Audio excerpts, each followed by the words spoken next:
Bismillah, walhamdulillah, wassalatu wassalamu ala rasulillah, wa ala alihi wa sahbihi wa man walahu amma ba'd. On commence donc aujourd'hui le cours 160 dans le tafsir de Surat al-Baqarah et on continue l'explication à partir du verset où on s'était arrêté la dernière fois. On était rendu au verset, on est arrivé au verset 249 dans l'histoire de Talut et de son armée avec Daoud alayhi salam après, puis Goliath, Jalut. Donc le cheikh il dit قال تعالى فلما فصل طالوت بالجنود.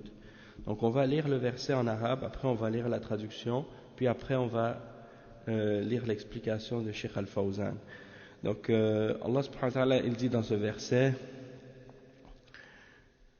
فلما فصل طالوت بالجنود قال إن الله مبتليكم بالنهر فمن شرب منه فليس مني ومن لم يطعمه فإنه مني إلا من اغترف غرفة بيده فشربوا منه إلا قليلا منهم فلما جاوزه هو والذين آمنوا معه قالوا لا طاقة لنا اليوم بجالوت وجنوده قال الذين يظنون أنهم ملاقوا الله كم من فئة قليلة غلبت فئة كثيرة بإذن الله والله مع الصابرين.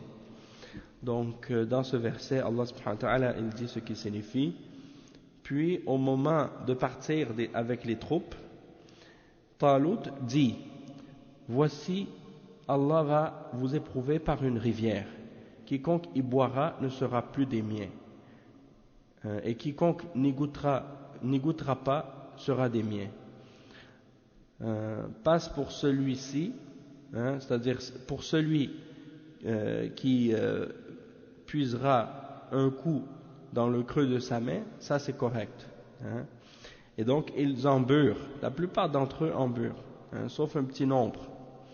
Puis lorsqu'ils eurent traversé, lui et ceux des croyants qui l'accompagnaient, ils dirent: nous voilà sans force aujourd'hui contre Goliath et ses troupes.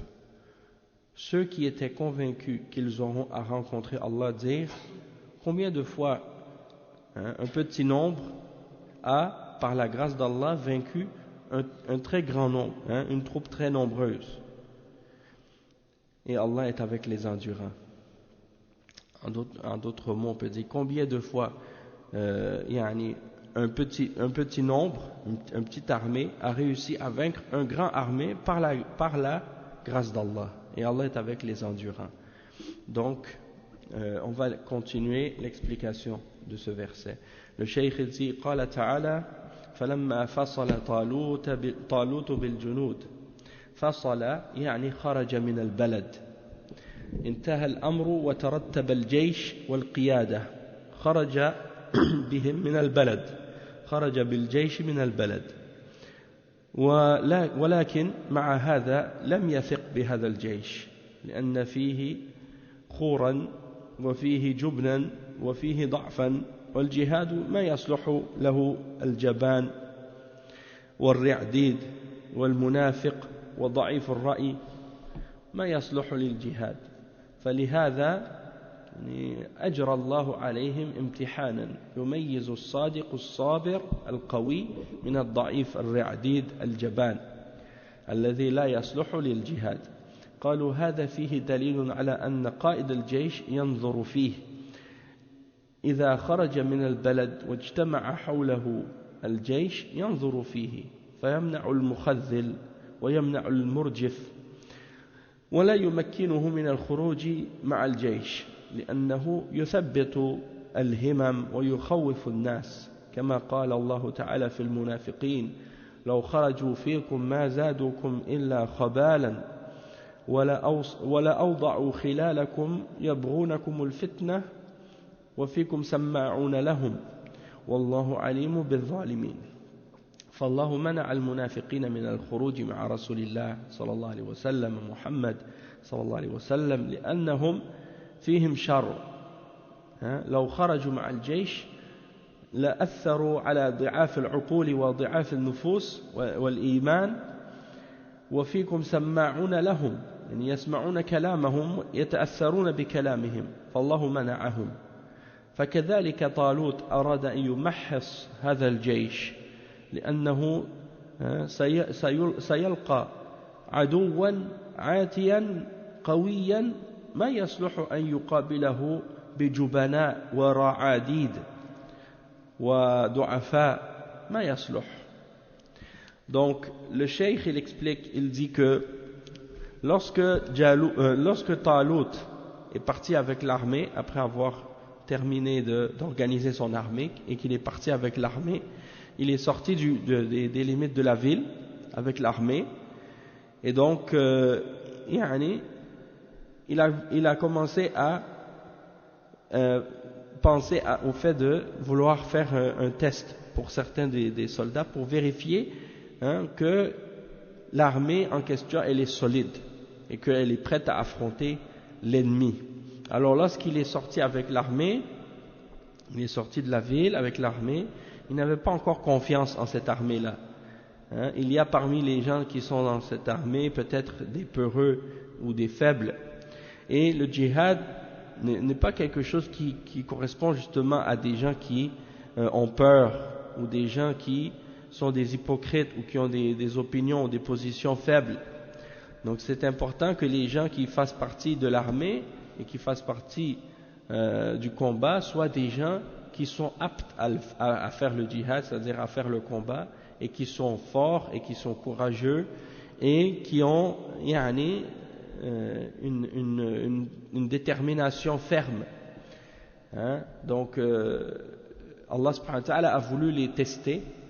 Allah a voulu tester ces soldats et distinguer parmi eux qui est véridique et endurant et fort de celui qui est faible et qui est peureux ou qui a peur, effrayé et qui n'est pas apte à combattre et à participer au djihad.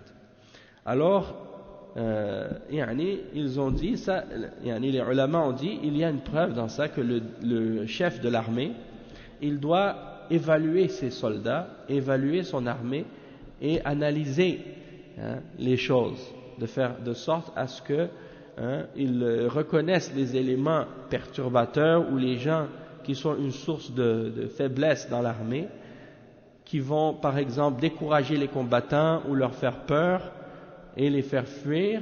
Donc c'est mieux dans ce cas-là que ces gens-là soient éliminés ou exclus des rangs des combattants et qu'ils ne participent pas au combat. Parce que ces gens-là, s'ils viennent avec les autres dans la bataille et qu'ils participent au combat, eh bien ils vont faire reculer les gens et ils vont leur faire peur au lieu de les faire avancer. Donc il faut les enlever du rang des gens. Et par exemple aussi, le cheikh il mentionne que Allah subhanahu wa ta'ala a mentionné cet exemple-là dans Surat At-Tawbah, le verset 47, lorsqu'il mentionne que parmi les rangs des Sahaba, il y avait certains qui sont des munafiqin, des hypocrites, et que s'ils venaient eux aussi au combat, ils allaient semer la discorde, ils allaient décourager les combattants et essayer de faire des problèmes, donc de ne pas les amener, ceux-là, au combat. Et il mentionne également dans ce verset-là ce qui signifie s'ils étaient sortis avec vous, c'est-à-dire les hypocrites, ils n'auraient fait qu'accroître votre trouble et jeter la dissension dans vos rangs, cherchant à créer la discorde entre vous. Et il y en a parmi vous qui les écoutent, et Allah connaît bien les injustes. Donc les munafiqin, c'est ce qu'ils font. Ils sèment les troubles et les problèmes à l'intérieur des rangs de l'armée, et c'est ce qui affaiblit les musulmans. Donc Allah subhanahu wa ta'ala avait interdit aux hypocrites de sortir avec le messager d'Allah, Muhammad sallallahu alayhi wa sallam, parce qu'il y a un mal en eux. Et s'ils étaient sortis avec l'armée, ils auraient pu influencer négativement les faibles d'esprit et les gens qui ont une foi faible, et les faire reculer. Donc Allah subhanahu wa ta'ala dit dans le verset 47 dans Surat At-Tawbah wa fikum samma'una lahum, c'est-à-dire il y en a parmi vous qui les écoutaient, c'est-à-dire qui écoutent les hypocrites, et donc qui sont influencés par eux. Donc Allah subhanahu wa ta'ala a voulu à cause de ça interdire et empêcher les hypocrites de participer au combat. Et c'est la même chose qui s'est passée ici dans l'histoire de Talut. Allah subhanahu wa ta'ala a voulu disons épurer cette armée pour la nettoyer des éléments qui ne sont pas assez forts, parce que sinon ils vont rencontrer un ennemi qui est fort, et les gens qui sont peureux parmi eux ou qui sont faibles, eh bien ils ne vont pas être capables de rester fermes lorsque ils vont devoir affronter l'ennemi. Il dit فلذلك أجرى الله على يده هذا الاختبار فقال الله تعالى إن الله مبتليكم بنهر أي مختبركم بنهر ستمرون بنهر قيل إنه حول الأردن، يعني نهر حول الأردن. إن الله مبتليكم بنهر يعني نهر عذب ويصيبهم العطش إذا مروا عليه من الابتلاء والامتحان، يصيبهم عطش شديد، فإذا مروا بالنهر إن الله مبتليكم بنهر فمن شرب منه فليس مني، لأن هذا دليل على أنه ما يصبر، ومن لم يطعمه فإنه مني، وهذا دليل على صبره، الذي صبر على العطش وعلى الظمأ هذا دليل على صبره وتحمله. إذا صبر على العطش وعلى الظماء سيصبر على القتال. إن الله مبتليكم بنهر سيتعرض طريقكم وأنتم عطشاء يعني شديد العطش، فمن شرب منه فليس مني أتبرأ منه، لا يصلح أن يصحبنا للجهاد، ومن لم يطعمه يعني يذقه فإنه مني إلا من اغترف غرفة بيده، يعني رخص لهم في غرفة فقط، فلما مروا بالنهر أو على النهر يعني ما الذي حصل؟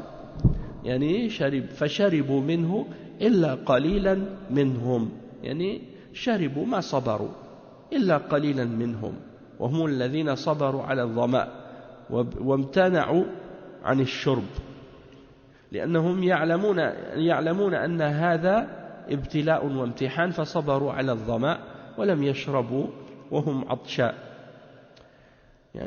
Donc, on va expliquer ce passage. Allah subhanahu wa ta'ala, il a voulu donc faire éprouver les combattants. Et Allah subhanahu wa ta'ala a dit donc que Allah va vous éprouver par un test. Et le test c'est quoi? C'est une rivière. Et donc il va les éprouver par le fait de passer près d'une rivière, et on dit que cette rivière c'est probablement la rivière du Jourdain, le Jourdain qui est en Jordanie, et donc c'est une rivière qui est douce, de l'eau douce, et ils vont passer par cette rivière alors qu'ils ont très soif, et ça fait partie du test. Donc ils passent par cette rivière, et ils sont éprouvés, Allah les éprouve par cette rivière. Celui qui boit de cette eau, de l'eau de cette rivière, il n'est pas de moi, parce que c'est la preuve qu'il n'a pas enduré, il n'a pas été patient. Tandis que celui qui n'en prend pas, qui prend pas de cette eau, alors lui il est avec moi, parce que ça c'est la preuve qu'il est patient, qu'il est endurant, qu'il arrive à supporter la soif et endurer la soif. Et ça c'est la preuve qu'il est capable d'endurer et de supporter les situations difficiles. Et donc s'il est capable d'endurer la soif, eh bien il sera également capable d'être endurant au combat, parce que le combat ça demande beaucoup de patience et d'endurance. Et donc Allah subhanahu wa ta'ala il les éprouve par cette rivière qui va être sur leur chemin alors qu'ils ont très, très soif. Et donc Allah il dit, celui qui boit de cette rivière, il n'est pas de moi, je me désavoue de lui, et il n'est pas apte à nous accompagner pour le combat. Et celui qui n'en prend pas, c'est-à-dire qui ne goûte pas à cette eau, alors il est des miens, il sera dans mon armée, et à l'exception d'une personne qui prend une poignée d'eau, c'est-à-dire de l'eau avec le creux de sa main.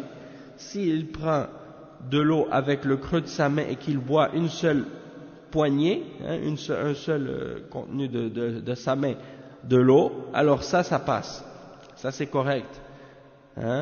Mais celui qui boit plus que ça, eh bien il ne peut pas être avec nous, il ne peut pas participer avec nous au combat, il n'est pas dans l'armée. Et qu'est-ce qui est arrivé à la conclusion de cette épreuve? C'est que la plupart des gens de l'armée, des gens qui étaient dans cette armée-là, la plupart ont bu de l'eau. Ils se sont pas limités à une poignée de main. Alors, Allah subhanahu wa ta'ala a dit, ils ont bu excepté un petit nombre parmi eux. Et le petit nombre qui n'ont pas bu, eh bien c'est le nombre de ceux qui ont été endurants et qui ont enduré la soif, et ils se sont retenus de boire. Parce qu'ils savent que c'est un test et que c'est une épreuve, alors ils ont fait preuve de patience et d'endurance et ils n'ont pas bu alors qu'ils avaient soif. Et Allah subhanahu wa ta'ala dit ensuite فَشَرِبُوا مِنْهُ, donc ils en ont bu. فَشَرِبُوا مِنْهُ يعني شرب الكثير منهم والقليل لم يشربوا. إذن تبين الصالح للجهاد من غير الصالح، صار الكثير من هذا الجيش لا يصلح والقليل هو الذي يصلح إلا قليلا منهم، فالذين شربوا ردهم والذين لم يشربوا اختارهم معه. فلما جاوزه يعني جاوز النهر تعداه هو والذين آمنوا معه الذين لم يشربوا وصبروا هم قلة ولكنهم كثيرون بالعزم والقوة والصبر. قال الشاعر يقول والناس ألف منهم كواحد وواحد كالألف إن أمر عني. Donc il dit فهم إن كانوا قلة وإلا أن الواحد منهم عن ألف. فلما جاوزه هو والذين آمنوا معه قالوا لا طاقة لنا اليوم بجالوت وجنوده. جالوت ملك جبار ومعه جيوش جبارة ومعه أسلحة وهؤلاء قلة لا طاقة لنا اليوم بجالوت يعني الذي هو ملك الكفار وجنوده خافوا. Donc le cheikh il dit ils en ont bu de cette eau excepté un petit nombre parmi eux qui ont été patients. Donc ceux qui ont bu, ils ne font pas partie de l'armée, ils ne peuvent pas être aptes à combattre. Donc, ça veut dire qu'une grande partie de l'armée, la plus grande partie de l'armée n'était pas apte à participer au combat. Mais un petit nombre est capable de combattre. Alors, ce sont ceux qui ont bu, il les a renvoyés. Et ceux qui n'ont pas bu, il les a choisis avec lui pour continuer vers l'ennemi. Et lorsqu'ils ont traversé la rivière, lui ainsi que les croyants qui étaient avec lui, c'est-à-dire avec Talut, ceux qui n'avaient pas bu, et ils étaient un petit nombre, mais avec leur détermination et leur force et leur endurance, ils ont une valeur. Ils valent quelque chose. Pourquoi? Parce qu'ils sont déterminés et forts et endurants. Donc c'est comme si un d'entre eux équivaut à 1000. Et donc, lorsqu'ils ont dépassé et traversé cette rivière, ceux qui étaient avec Talut et qui ont cru avec lui ont dit on ne sera jamais capable d'affronter Goliath, Jalut et son armée. Ils sont trop nombreux, ils sont trop forts. Et Jalut en arabe c'est Goliath en français, et c'est un des rois des kuffars, des mushrikines, et il a une armée puissante avec des armes, et eux ils sont un petit nombre, donc ils ont dit on est incapable d'affronter Talut aujourd'hui. Donc Talut, on a dit, c'est le roi des kuffars à l'époque. ainsi que son armée. Donc il y en a un groupe d'entre ceux qui sont restés, qui n'ont pas bu de l'eau, qui ont commencé à avoir peur. Il dit قال الذين يظنون أنهم ملاقو الله الذين صبروا وعزموا على الجهاد. قال الذين يظنون يعني يتيقنون. الظن يطلق على اليقين أحيانا، وقوله يظنون أي يتيقنون، كما في قوله تعالى واستعينوا بالصبر والصلاة وإنها لكبيرة إلا على الخاشعين الذين يظنون أنهم ملاقو ربهم أي يتيقنون أنهم ملاقو ربهم وأنهم إليه راجعون. فالظن يطلق أحيانا ويراد به اليقين، وأما في الغالب فالظن دون اليقين. الظن هو التردد بين أمرين أحدهما أرجح من الآخر، هذا هو الظن، التردد بين أمرين ليس أحدهما أرجح من الآخر، هذا الشك. الظن هو التردد بين أمرين أحدهما أرجح من الآخر، أما إذا تساوى الأمران فهذا الشك. فالشك هو التردد بين أمرين ليس أحدهما أرجح من الآخر. أما الظن فإن يكون أحد الأمرين أرجح من الآخر، وهذا ليس مرادا هنا. المراد هنا اليقين الذي ليس فيه تردد. Donc قال الذين يظنون أنهم ملاقو الله في اليوم الآخر، يعني ملاقو الله يعني في اليوم الآخر بعد البعث. الإنسان إذا آمن بالبعث هان عليه كل شيء في هذه الدنيا، وإنما يتخوف الذي عنده ضعف في الإيمان بالبعث. الذي عنده ضعف في الإيمان هو الذي يتخوف، وأما الذي عنده قوة إيمان بالبعث ولقاء الله فإنه لا يهمه شيء في هذه الدنيا أبدا، لأنه يريد الآخرة، ما يريد الدنيا ولا يريد الحياة، يريد الآخرة والجنة بأي ثمن وبأي سبيل، هذا قصده. الحياة عنده في سبيل الله ما هي بشيء، الشهادة عنده أغلى من الحياة لقوة إيمانه. قال الذين يظنون أنهم ملاقو الله. Donc on va traduire jusqu'ici, Inch'Allah. Le cheikh il dit que ceux qui ont traversé le Jourdain, là ils ont passé le premier test, ils n'ont pas bu de l'eau, donc ils sont traversés. Donc Allah subhanahu wa ta'ala il dit, donc ceux qui ont traversé parmi les croyants avec Talut, ils sont arrivés de l'autre côté et certains d'entre eux ont commencé à avoir peur. Ils ont dit on ne pourra jamais être capable de vaincre Talut et son armée, c'est pas possible. On est trop peu et eux ils sont nombreux et ils sont puissants, ils sont forts.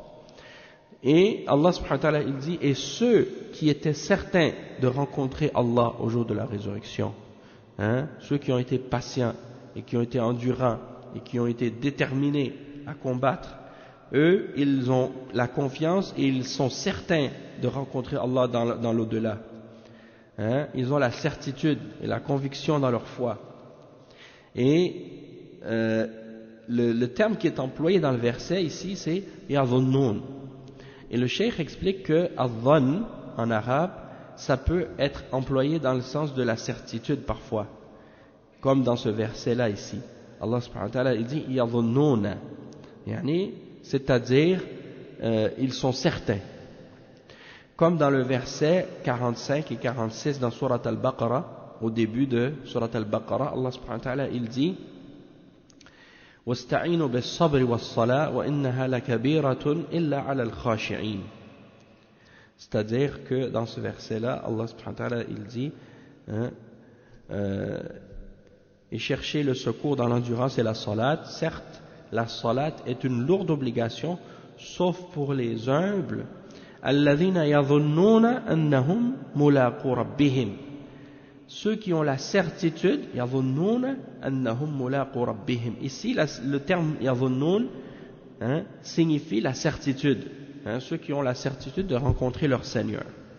Donc, des fois, le terme ظن a le sens et la signification de la certitude. Tandis que la majorité des cas, on emploie le terme ظن pour le contraire de la certitude, c'est-à-dire lorsque quelqu'un est hésitant entre deux choses, lorsqu'il n'est pas certain de quelque chose. C'est ça qu'on appelle en arabe al-dhann. C'est lorsque tu es confus entre deux choses et qu'une des deux semble plus proche de la vérité que l'autre, mais tu restes quand même dans la confusion. Tandis que le doute en arabe, ash-shak, c'est lorsque tu doutes entre deux choses, mais qu'il n'y en a aucun des deux qui peut sembler plus vrai que l'autre. C'est-à-dire les deux semblent de manière équivalente, vrai ou fausse, tu ne peux pas distinguer. C'est ça le doute. Tandis que al-dhann, c'est lorsque tu hésites entre deux choses et qu'une des deux semble plus vraie que l'autre. Mais ça c'est la signification en général du terme dhann. Toutefois, on peut également employer al-dhann dans le sens de la certitude, et en arabe c'est al-yaqin, donc dans le sens de la certitude, et c'est le cas ici dans ce verset. Donc, il n'y a pas de doute pour eux. Il y a plusieurs mots dans l'arabe, dans la langue arabe aussi, où c'est comme ça, qu'un mot peut avoir la signification d'une chose et de son contraire aussi. Par exemple, dans le verset Al-Qasitun, dans Surat Al-Jinn, وَأَمَّا الْقَاسِطُونَ فَكَانُوا لِجَهَنَّمَ حَطَبًا.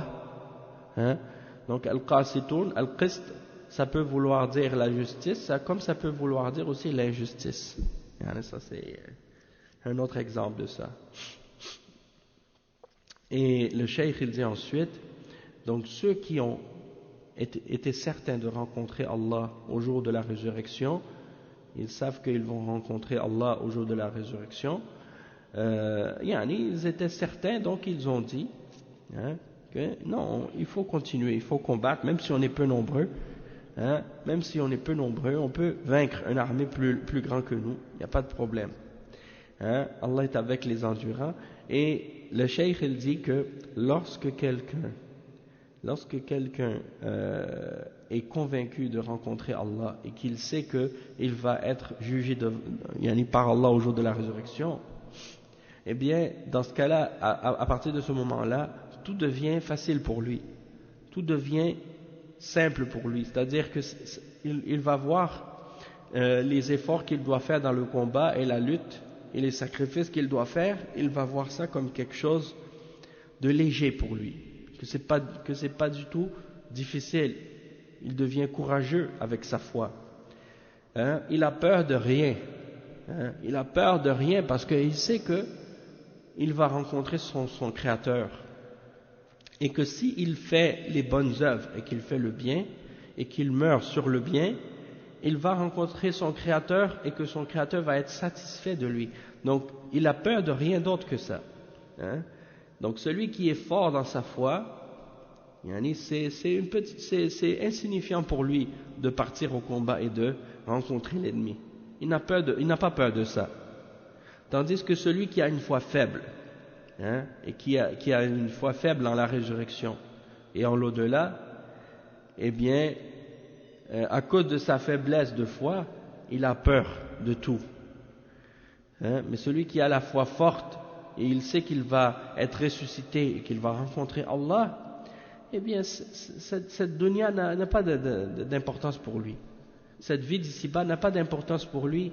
Et qu'est-ce qui compte pour lui? C'est l'au-delà.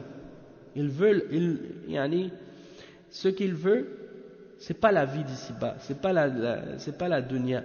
Qu'est-ce qu'il veut? C'est le paradis éternel. C'est l'au-delà qu'il veut. Peu importe le prix. Même s'il doit donner sa vie pour ça, pour lui c'est un petit prix.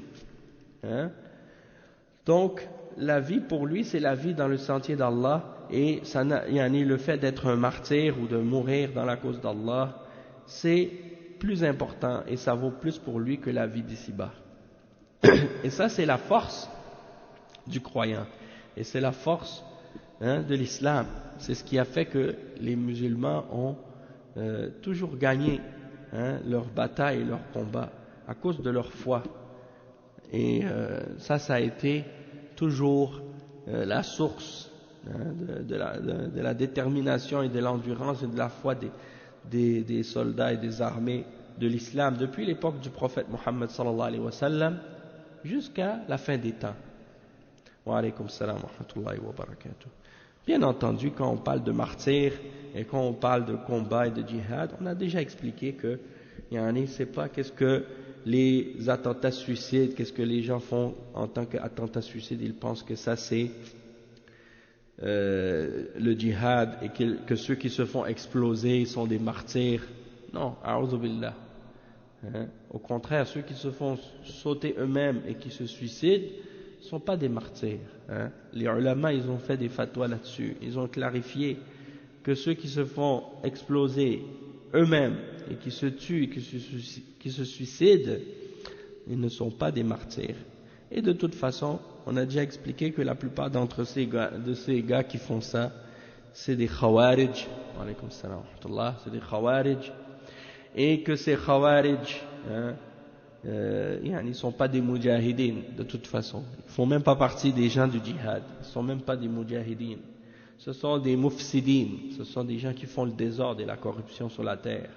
Puisqu'ils font le djihad sans l'accord du dirigeant et sans obéir aux dirigeants, et qu'ils font plus de tort et de désordre que de bien, et en même temps aussi ils font le takfir des croyants et ils tuent les musulmans. Donc ce sont pas des mujahideen, ces gens-là. Ce sont des khawarij, des mufsideen. Et ils n'auront pas de vierge au paradis. Ils ne seront pas des gens du paradis parce que c'est des gens qui contredisent les ordres d'Allah et de son messager. Ceux qui auront les vierges au paradis, oui, il y en aura des martyrs. Et il y en aura qui auront des vierges au paradis. Nous on croit à ça. Parce que ça fait partie de notre religion. Et le prophète Mohammed sallallahu alayhi wa sallam, il a parlé de ça. Il a parlé de ça dans les hadiths authentiques. De même que Allah subhanahu wa ta'ala, il parle dans le Coran, dans plusieurs versets, qu'il y aura des vierges éternelles au paradis. Et ces vierges, elles sont pour les croyants et pour les martyrs et pour les pieux dans le paradis. Et qu'elles sont d'une jeunesse éternelle, et qu'elles sont d'une beauté éternelle, et qu'elles sont d'âge égal, et qu'elles sont toutes plus belles, elles sont toutes plus belles que toutes les femmes qu'on peut imaginer parmi les plus belles femmes de ce monde. Il n'y a pas d'exemple, il n'y a pas d'exemple de comparaison pour comparer leur beauté. D'accord? Ça, on est obligé de croire en ça, ça fait partie de notre religion, c'est la vérité. Toutefois, ce n'est pas pour les criminels de Daesh et les criminels des Khawarij comme Al-Qaïda et leurs semblables. Eux, ils n'auront pas le droit à ces délices-là et à ces plaisirs-là parce qu'ils contredisent l'islam et les enseignements de l'islam. Ceux qui auront droit à ces délices et à ces plaisirs dans le paradis éternel, c'est ceux qui respectent la sunna et qui s'arrêtent aux limites des enseignements du Coran et de la sunna et qui s'accrochent à la voie de Ahl sunnati wal Jama'a, la aqida des salaf, et qui ne font le djihad que dans les limites des conditions et des règles de la charia pure de la religion d'Allah. Donc le cheikh il explique que le musulman, lorsque sa foi est forte, cette vie d'ici-bas n'a pas de grande valeur pour lui, dans le sens qu'il est prêt à faire le grand sacrifice et de donner sa vie pour une cause qui est plus importante que lui, c'est-à-dire la cause d'Allah subhanahu wa ta'ala et la défense de sa religion et l'élévation de sa parole et l'établissement de la vérité sur terre. Et le fait de détruire et d'anéantir le shirk et l'idolâtrie et toutes ces manifestations. Donc ça c'est plus important pour lui que tous les plaisirs ou les choses qu'il peut avoir dans cette vie d'ici-bas. Et de toute façon, même si tu meurs pas dans le combat, que tu meurs pas martyr, tu vas mourir quand même un jour ou l'autre. Donc soit que tu vas mourir de maladie, ou soit que tu vas mourir d'accident, ou soit que tu vas mourir de mort subite, ou soit que tu vas mourir, mais d'une façon ou d'une autre, ta mort, elle est déjà prédestinée. Et tu sais que, comme Allah dit dans le Coran, « Kullu nafsin dha'iqatul maut » toute âme goûtera à la mort, que tu le veuilles ou non. Donc, si quelqu'un a le choix entre le fait de mourir dans la cause d'Allah et dans le sentier d'Allah et d'être martyr ou de mourir autrement, d'une mort peut-être parfois même dans laquelle il n'y a pas aucune récompense particulière, une mort ordinaire ou une mort de maladie, eh bien ça c'est sûr que c'est prédestiné par Allah. C'est pas toi qui décides. Il y a des gens qui partent au combat, ils sont jamais morts au combat. Même à l'époque du prophète sallallahu alayhi wa sallam, le prophète Mohammed sallallahu alayhi wa sallam n'est pas mort au combat. Abu Bakr radiyallahu anhu il n'est pas mort au combat. Omar ibn al-Khattab radiyallahu anhu il n'est pas mort au combat. Uthman ibn Affan radiyallahu anhu il n'est pas mort au combat. Ali ibn Abi Talib radiyallahu anhu il n'est pas mort au combat. Donc c'est pour dire, les meilleurs d'entre les Sahaba, ils ne sont pas morts dans le terrain de bataille, dans le djihad. Mais ils ont été, certains d'entre eux, ils ont été martyrs d'autres manières. Ils ont été martyrs dans le sens qu'ils ont été assassinés à cause de leur foi, de leur religion. Comme Omar ibn al-Khattab, il a été tué par Abu Lu'lu'a al-Majusi. Et Uthman ibn Affan radiyallahu anhu, il a été tué par les Khawarij. De même que Ali ibn Abi Talib radiyallahu anhu, il a été tué par Ibn Muljim. Abdurrahman ibn Muljim al-Khariji, il a été assassiné le matin en allant à la prière de Fajr par Abdurrahman ibn Muljim, un des Khawarij, une des têtes des Khawarij qui venait de l'Égypte et qui s'est caché le matin et qui l'a poignardé pendant qu'il s'en allait à la prière de Fajr, ou bien certains disent pendant qu'il priait. Tout ça c'est pour dire que ils ne sont pas morts au combat. Donc ils ont participé à presque toutes les batailles de l'islam avec le prophète sallallahu alayhi wa sallam et contre les mouchriquines. Et malgré tout, Allah n'avait pas prescrit qu'ils meurent dans le combat. Ils sont morts en dehors du terrain de bataille. Donc c'est pour dire, c'est pas toi qui décides comment tu meurs réellement. Tout ce qui t'arrive, c'est selon ce que Allah a prédestiné. Donc, mais celui à qui Allah lui donne la possibilité d'être martyr, ça c'est une des plus grandes formes d'honneur que Allah subhanahu wa ta'ala peut faire à quelqu'un. Et le croyant, il est heureux de ça. Il est heureux de ça. Et il dit وَقَالَ الَّذِينَ يَظُنُّونَ أَنَّهُمْ مُلَاقُوا اللَّهِ كَمْ مِنْ فِئَةٍ قَلِيلَةٍ غَلَبَتْ فِئَةً كَثِيرَةً بِإِذْنِ اللَّهِ يعني لا يهمكم القلة والكثرة ولكن انظروا إلى الإيمان الذي في قلوبكم واليقين الذي في قلوبكم فإن كان عندكم إيمان بالله فإن الله سيكون معكم وإن كان عندكم صبر فإن الله سيكون معكم قال تعالى إن الله مع الصابرين فالله مع الصابرين المعية الخاصة معية النصر والتأييد يقول عز وجل إن ينصركم الله فلا غالب لكم وإن يخذلكم فمن ذا الذي ينصركم من بعده فليست العبرة بالقلة والكثرة وإنما العبرة باليقين والصبر في اللقاء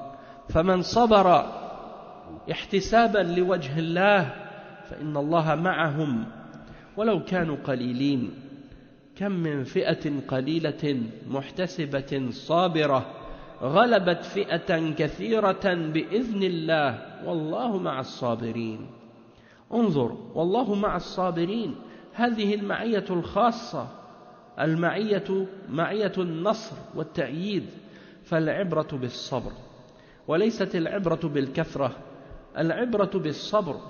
قد يكون الناس كثيرين ولكنهم لا يصبرون، فلا فائدة من كثرتهم، وقد يكونون قليلين ويكون الله معهم فيكون النصر لهم.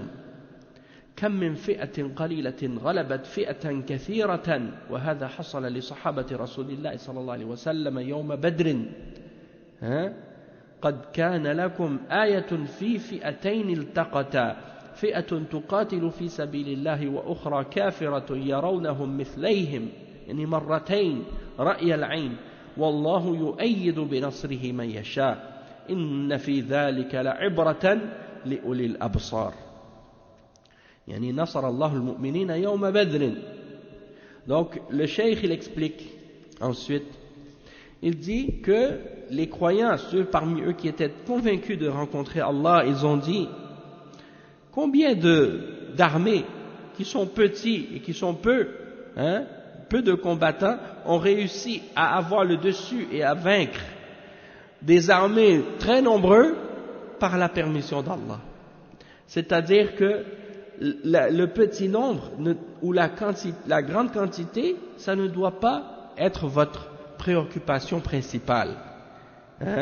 Il dit, mais regardez plutôt la foi qui est dans vos cœurs, la certitude qui est dans vos cœurs.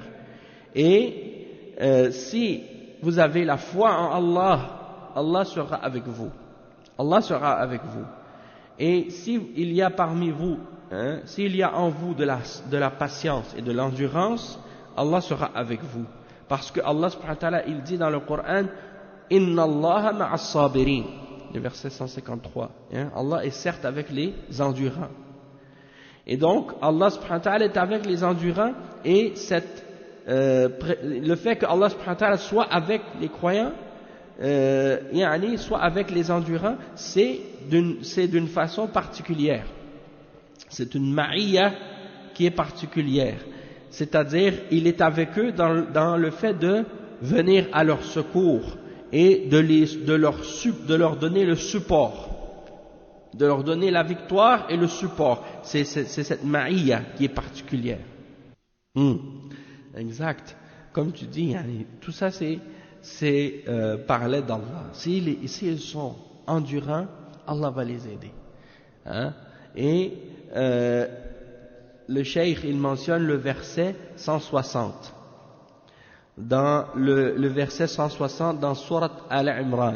Et regardez qu'est-ce que Allah subhanahu wa ta'ala dit dans ce sujet-là.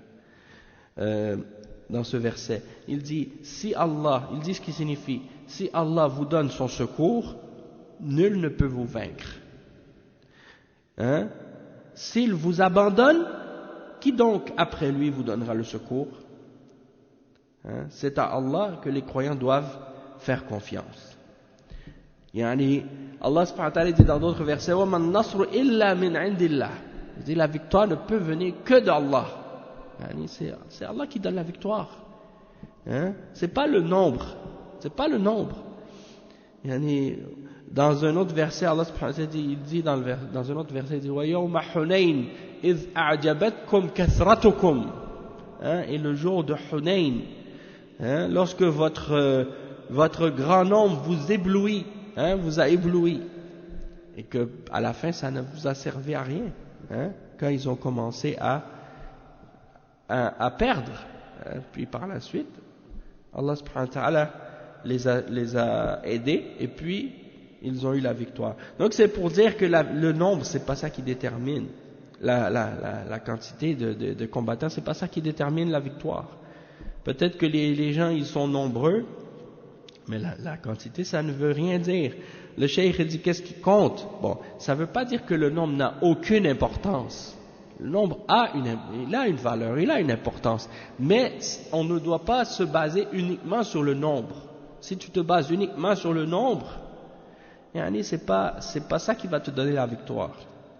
Il dit qu'est-ce qui est important? La vraie hein, la vraie importance, c'est la certitude et l'endurance et la patience lors de la rencontre de l'ennemi.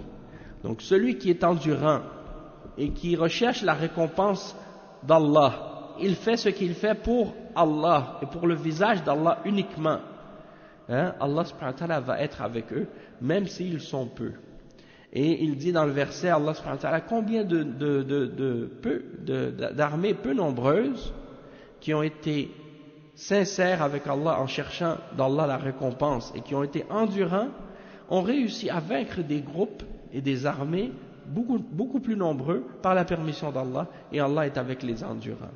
Donc Allah est avec les endurants par son support et par son aide et par sa victoire. Et c'est ça qui est important, donc l'endurance et la patience, et non pas la quantité ou le nombre. Donc l'endurance. Peut-être que les gens sont nombreux, le cheikh dit peut-être des gens sont nombreux, tu vois, l'ennemi, ils vont être beaucoup plus nombreux peut-être, mais peut-être que c'est même pas des combattants. Peut-être qu'ils n'ont pas eu d'entraînement. Peut-être qu'ils n'ont aucune patience et endurance. À la moindre petite, blessure, ils partent en courant. Donc ce grand nombre-là, il sert à quoi? Au moindre doute, à la moindre blessure, ils abandonnent le combat et ils partent en fuite. Donc ce grand nombre-là, il ne sert à rien. Donc c'est possible que par contre une armée soit très peu nombreux, mais qu'ils aient un bon entraînement, qu'ils soient parmi les combattants qui sont forts et qui sont déterminés et qui ont la foi solide et qui ont la certitude ferme et qui en même temps sont endurants et patients et déterminés et forts. Donc, même s'ils sont peu nombreux, chacun d'entre eux, il vaut 1000 combattants. Chacun d'entre eux vaut 1000 combattants de leur ennemi. Donc, combien d'armées très peu nombreux ont réussi à vaincre des grandes armées plus nombreuses. Et c'est ce qui est arrivé aux Sahaba et aux messagers d'Allah, sallallahu alayhi wa sallam, le jour de Badr. Et il dit, Allah subhanahu wa ta'ala, il mentionne dans Al-Imran, le verset 13, c'est ce qui est arrivé dans la bataille de Badr. Et ça a été, on l'a appelé ce jour de la bataille de Badr, Yawm al-Furqan. Yawm al-Furqan, le jour du discernement. C'est le jour qui a tranché entre la vérité et le faux. À partir de ce jour-là, plus rien n'était pareil par la suite, après cette victoire. Et Allah subhanahu wa ta'ala dit dans le verset 13, dans Surat Al-Imran, il y eut déjà pour vous un signe dans ces deux troupes qui s'affrontèrent. L'une combattait dans le sentier d'Allah, l'autre était mécréante. Ces derniers voyaient les croyants de leurs propres yeux 2 fois plus nombreux qu'eux-mêmes. C'est-à-dire les croyants, quand ils regardaient les ennemis, ils les voyaient 2 fois plus nombreux que eux. Subhanallah, même peut-être 3 fois plus, parce qu'ils étaient beaucoup plus les mouchriquins. Or, Allah secourt qui il veut.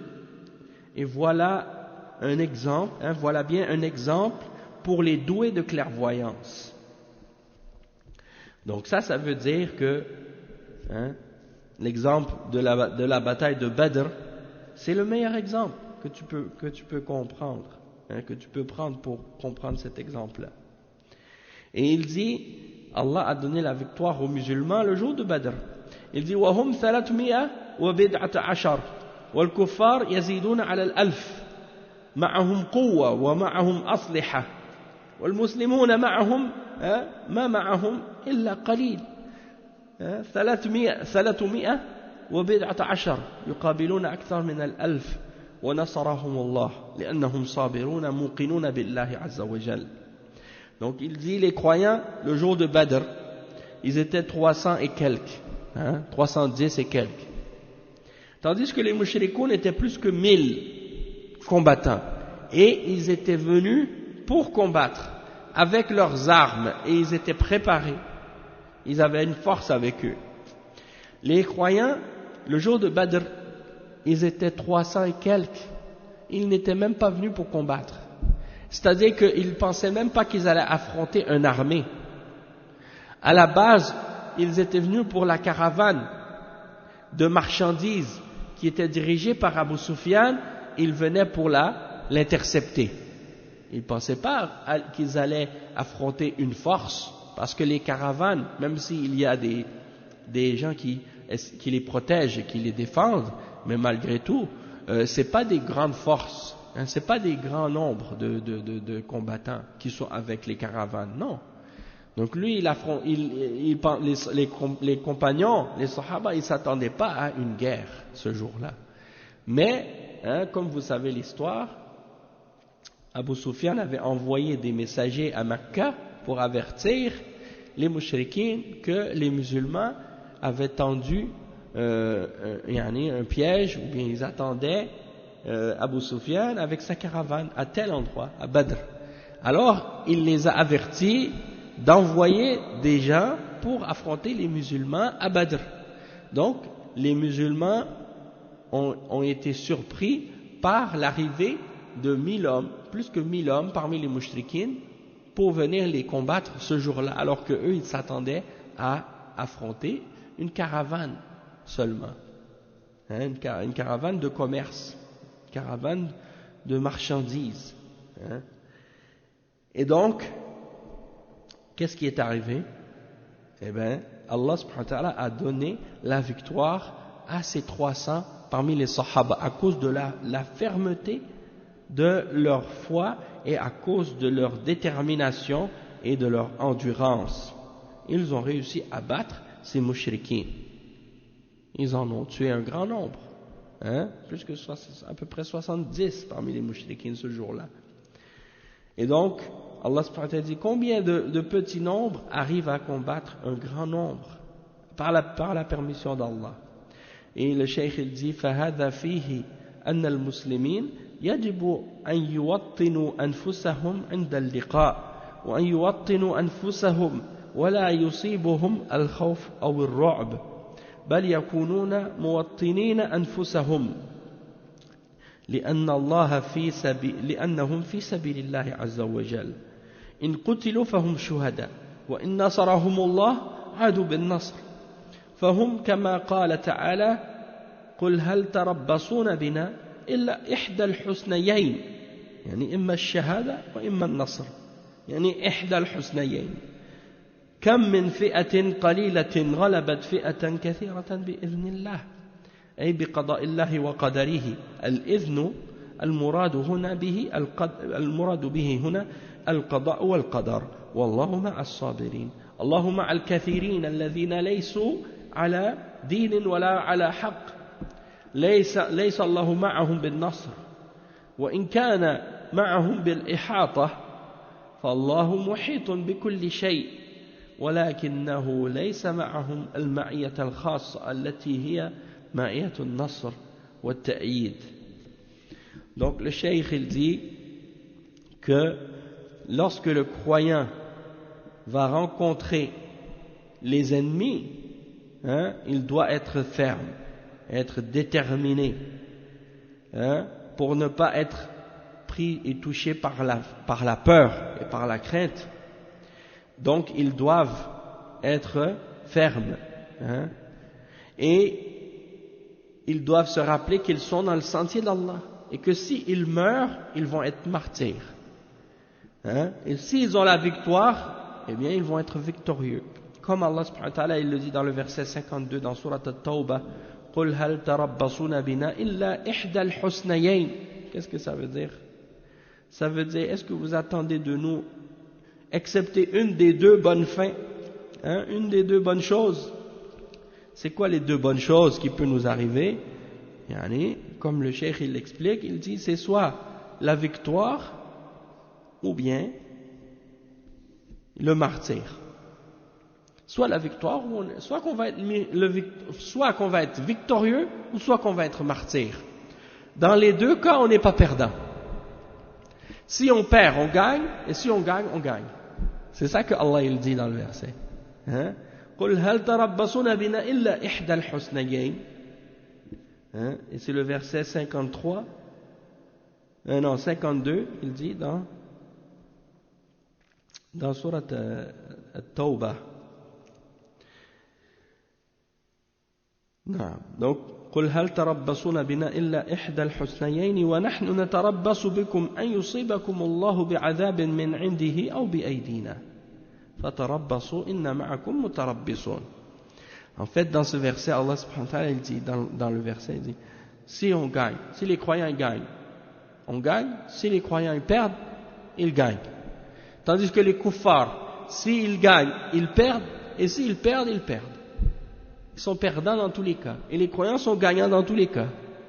Et le verset dit ce qui signifie, et qu'attendez-vous pour nous, sinon l'une des deux meilleures choses. Tandis que ce que nous attendons, donc une des deux meilleures choses c'est quoi?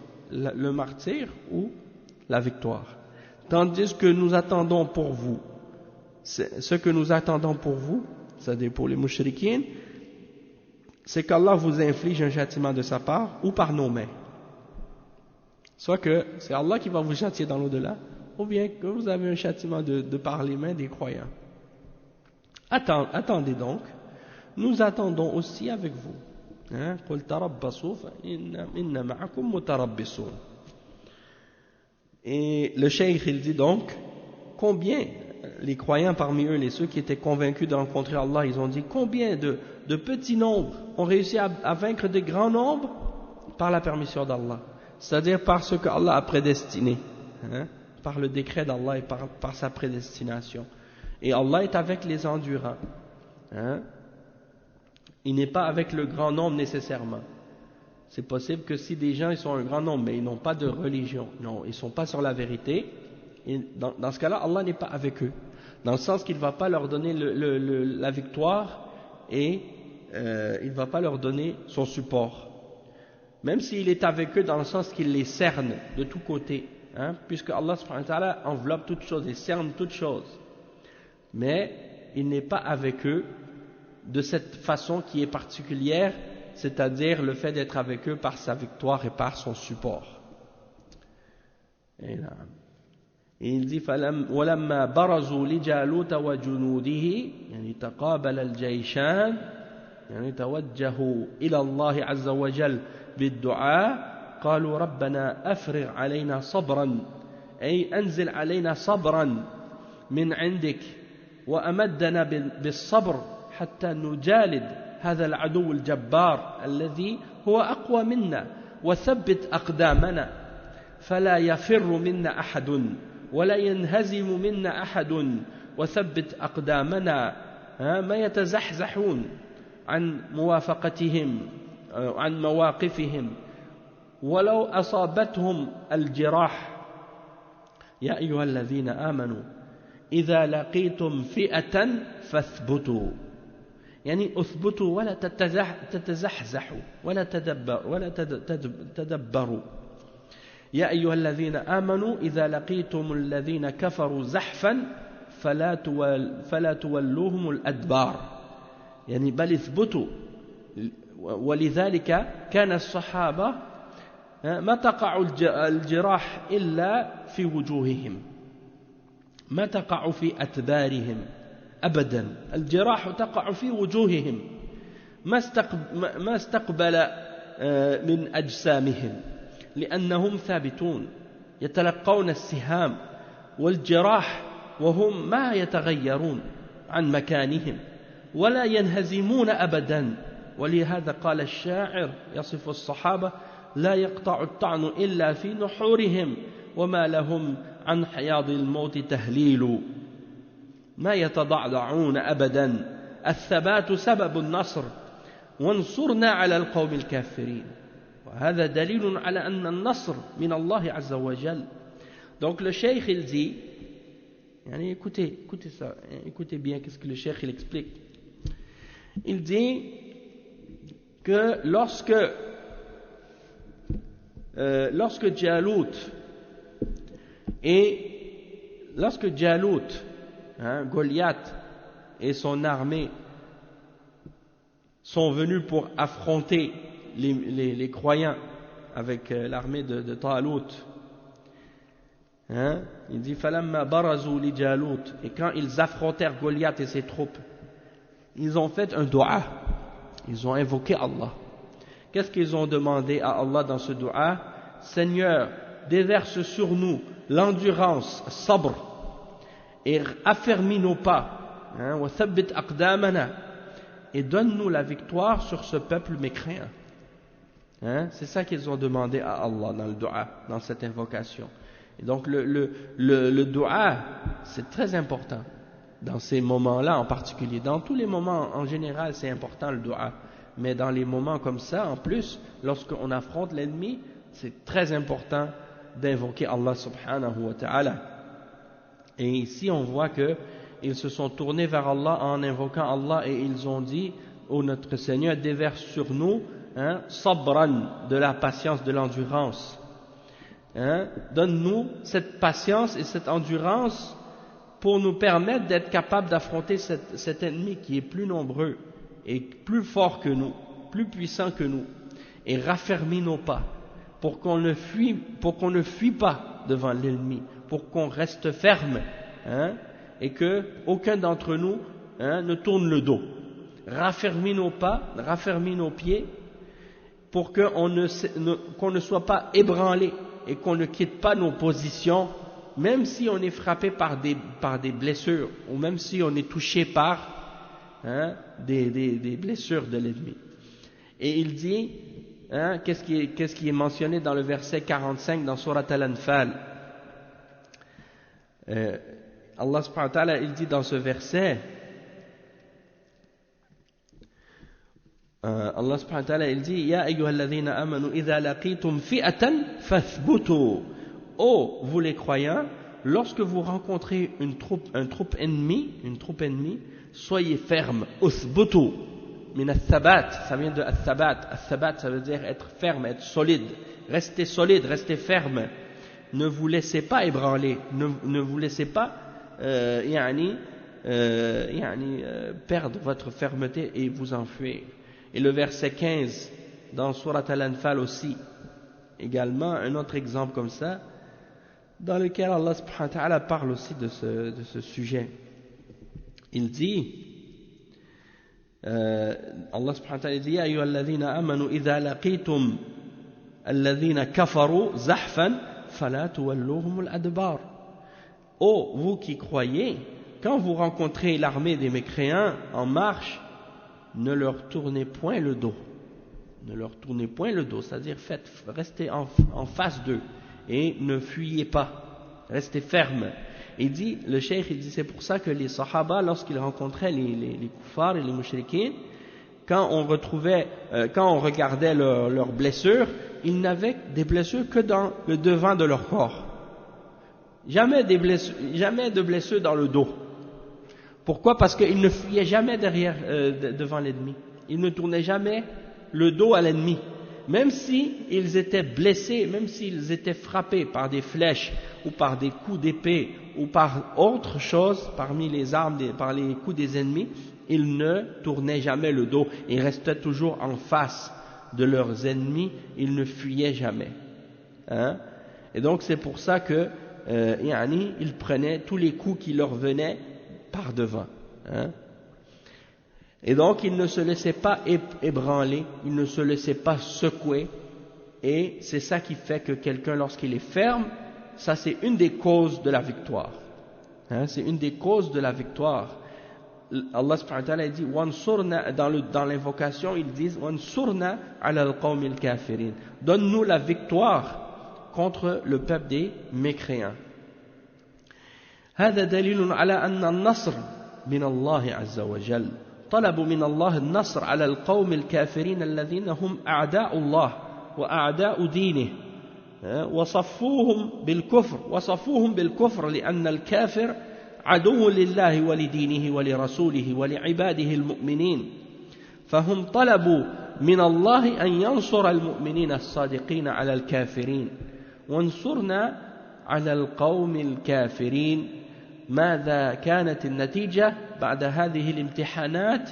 وبعد هذه المشاق وهذه المواقف الصعبة لما صدقوا مع الله وثبتوا في لقاء العدو فهزموهم بإذن الله. يعني هزم قوم طالوت جالوت وجنوده مع قلة المسلمين وكثرة الكفار، هزموهم وبأي شيء؟ بقوتهم؟ لا، بإذن الله، لأن الله مع الصابرين. وقتل داود جالوت، يعني داود كان في جيش طالوت، كان جنديا، فظفر داود بقتل جالوت الملك، رماه بحجر في رأسه فقتله.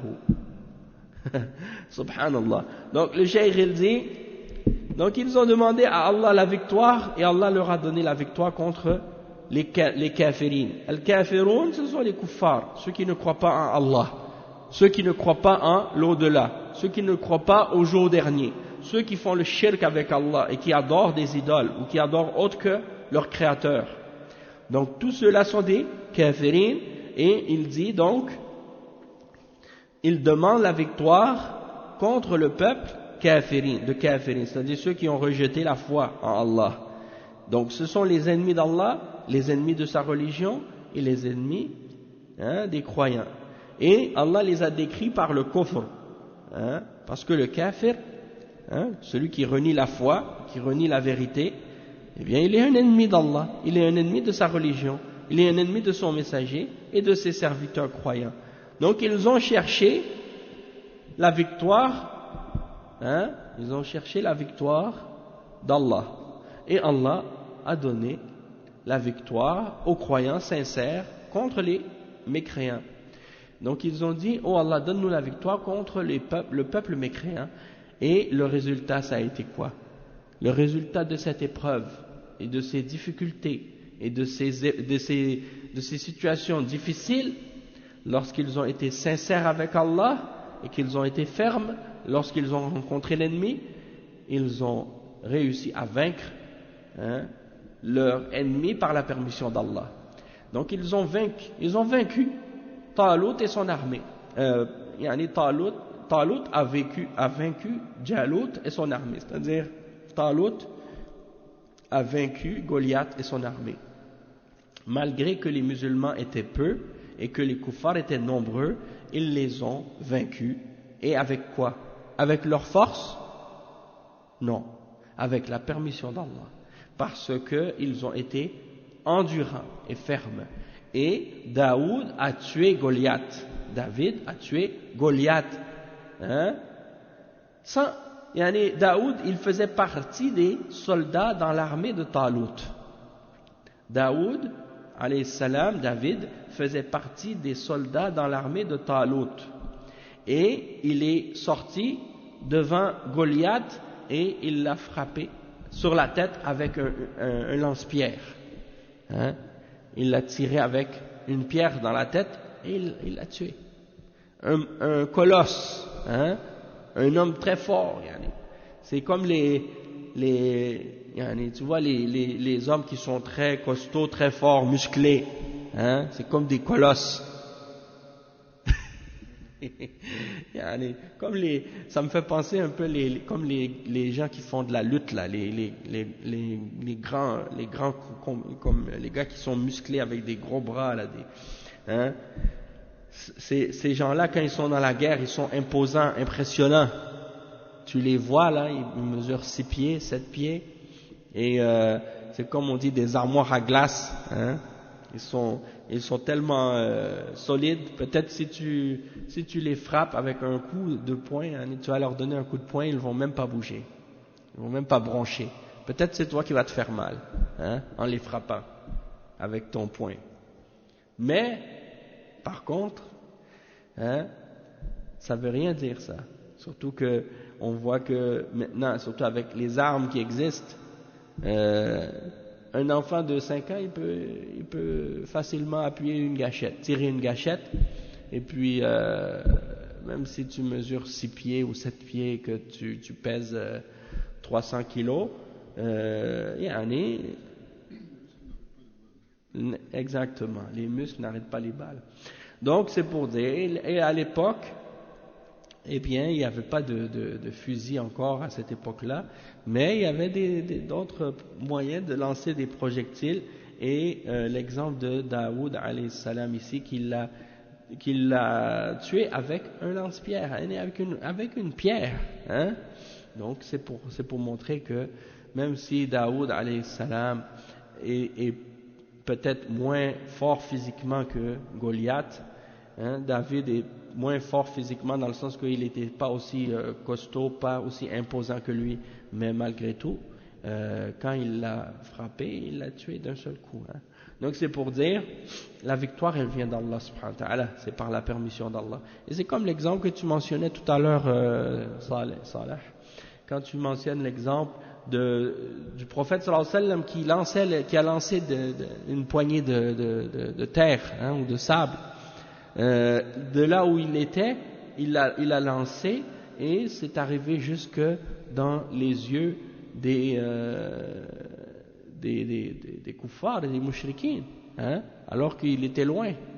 C'est pour ça que Allah subhanahu wa ta'ala dit dans le Coran, وَمَا رَمَيْتَ إِذْ رَمَيْتَ وَلَكِنَّ اللَّهَ رَمَى. C'est par la permission d'Allah, hein, que ça a atteint les mushrikines. Et également Allah subhanahu wa ta'ala, il fait descendre des anges, hein, il fait descendre des anges parmi les croyants pour combattre contre les mushrikines. Et les kuffars, les mushrikines, ils ne voient pas les anges, hein. Les kuffars, les mushrikines ne voient pas les anges. Mais quand les anges commencent à descendre et qu'ils rentrent dans les rangs avec les croyants et ils commencent à combattre avec les croyants, les mushrikines par la suite, même s'ils voient les musulmans, même à la bataille de Badr, les croyants qui étaient juste 300, mais ils voyaient que, hein, il y a des choses qui se passaient qu'ils ne comprenaient pas, hein. Même il y a des sahaba qui ont mentionné justement que à certains moments, quand l'un d'entre eux arrivait pour frapper un mushrik avec son épée, et avant même qu'il le touche, il constatait qu'il avait déjà été frappé, et il n'y avait pourtant rien, hein, il ne voyait rien autour de lui, et c'était les anges en fait qui combattaient avec eux. Donc ça c'est une autre chose que les kuffars ils ne prennent pas en considération, c'est que les anges sont là avec les mu'minines, avec les croyants, et qui combattent avec eux. Yani, subhanallah. Donc ils peuvent rien faire contre ça, hein, ils peuvent rien faire contre ça. Donc on va s'arrêter ici pour aujourd'hui, on va continuer demain bi'idhnillah la suite de cette explication, hein, et alhamdulillah, yani. Donc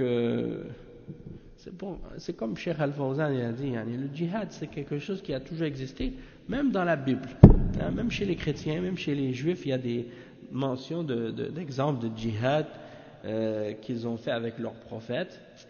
Donc c'est pas quelque chose qui est nouveau ou quelque chose qui a été amené par le prophète Mohammed sallallahu alayhi wa sallam seulement. Non, c'est quelque chose qui a toujours existé. Et tant qu'il y aura de l'injustice et du shirk et du kufr sur la terre, il y aura toujours le djihad. Parce que c'est nécessaire pour rétablir l'équilibre. Hein? Il y a un verset dans le Coran qui dit وَلَوْلَا دَفْعُ اللَّهِ النَّاسِ بَعْضَهُمْ بِبَعْضٍ لَفَسَدَتِ الْأَرْضِ. C'est justement le verset juste après que celui qu'on est en train de lire. Allah subhanahu wa ta'ala, il dit dans le verset 251, وَلَوْلَا دَفْعُ اللَّهِ النَّاسِ. En fait, eux, ils l'ont traduit en disant, et si Allah ne neutralisait pas une partie des hommes par une autre, la terre serait certainement corrompue. Mais, moi, comme si j'aurais plutôt traduit, et si Allah ne faisait pas en sorte que une partie des hommes soit repoussée par une autre, il y aurait certes eu de la corruption sur la terre. Donc, il faut, ça c'est quelque chose qui est nécessaire dans le sens que s'il y a de l'injustice et il y a du mal qui se propage sur la terre et qu'il n'y a personne pour arrêter les injustes, qu'est-ce qui va arriver? Ça va être le désordre, hein? Ça va être le désordre. Donc il faut arrêter ces gens-là. Et même les kuffars qui aujourd'hui disent qu'ils sont contre la guerre ou des choses comme ça, Eh bien, pourtant, quand il y a des gens qui font du désordre sur la terre, ils sont les premiers à les combattre. D'accord? Pourquoi? Parce qu'on n'a pas le choix. Hein? Des gens comme Daesh, par exemple, si on ne les affronte pas et si on ne les arrête pas, ils vont faire le désordre sur la terre. C'est obligatoire de les combattre. Tu ne peux pas les arrêter. Et ce n'est pas des gens avec qui tu peux raisonner, avec qui tu peux t'asseoir et négocier et discuter. Ils veulent pas discuter, ces gens-là. À la première occasion, ils vont jouer avec ta tête. Hein? Ils vont jouer avec ta tête comme un ballon de foot, comme ils l'ont fait avec la tête des gens. Pourquoi? Parce que pour eux, la vie n'a aucun respect, n'a aucune valeur. Ils jouent avec les têtes des gens comme avec un ballon. Hein? Ils jouent avec la tête des morts. Qui est-ce qui fait quelque chose comme ça? Hein? Ça veut dire que ce n'est pas des êtres humains, ça. Quelqu'un qui fait ça, ce n'est pas un être humain, c'est un animal. Même un animal ne fait pas ça. Allah al-Musta'an. Donc ça, c'est des diables, c'est des shayatins humains, il n'y a pas de doute. En tout cas, on va s'arrêter ici pour aujourd'hui et on continue demain. Bi'idhnillah. Subhanakallahumma bihamdika ashhadu an la ilaha illa ant astaghfiruka wa atubu ilayk wa sallallahu wa sallam ala nabiyyina Muhammad wa ala alihi wa sahbihi ajma'in. Wassalamu alaykum wa rahmatullahi wa barakatuh.